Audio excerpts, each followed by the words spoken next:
খেলা দেখতে আসলেন, আগে জানতে চাই কোন দলের সাপোর্টার? বরিশাল। বরিশালের সাপোর্টার কেন?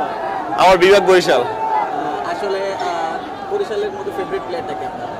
নিঃসন্দেহে মাহমুদুল রিয়াদ ভাই, মুশফিক ভাই, তামিম ভাই আছেন, এই তো দেশি প্লেয়ার আর কি। তারপরে বিদেশি আপনার পাকিস্তানি শাহিন আফ্রিদি আছে, কেল বাহার্স আছে, ভালোই সবাই মিলে, সবাই পছন্দ। আপনি যেভাবে কন্টেন্ট করেন সেরকম ভাবে আসলে বরিশালকে যদি একটু বরিশালের জন্য কিছু দিন বলেন।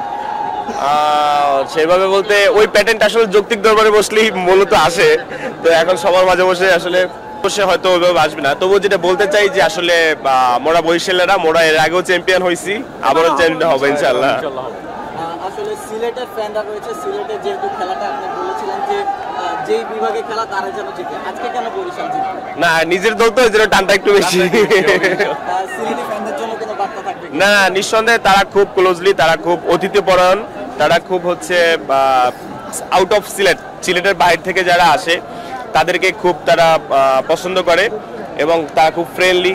এবং এপাশে সিলেটের দর্শক আছে অনেক, তারা হচ্ছে এনজয় করতেছে।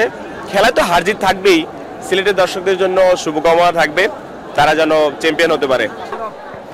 বরিশাল বরিশাল বরিশাল বরিশাল বরিশাল বরিশাল বরিশাল বরিশাল বরিশাল বরিশাল বরিশাল বরিশাল সিলেট সিলেট সিলেট সিলেট। তো এখন যেটা সেটা হচ্ছে যে সিলেটের ফ্যান হলেও তারা কিন্তু আমাকে ভালোবাসে, আমিও তাদেরকে ভালোবাসি। খেলায় হার জিত থাকবে, একটা ফল হবে, বাট দিন শেষে তাদেরকেও ভালোবাসি, সবাইকেই ভালোবাসি, সবার ভালোবাসার কারণে আসলে আমি এই জায়গাটায়। সো খেলায় হার জিত থাকবে, ডাজন্ট ম্যাটার, একটা ফল হবে, বাট ভালোবাসার জায়গায়। ওকে।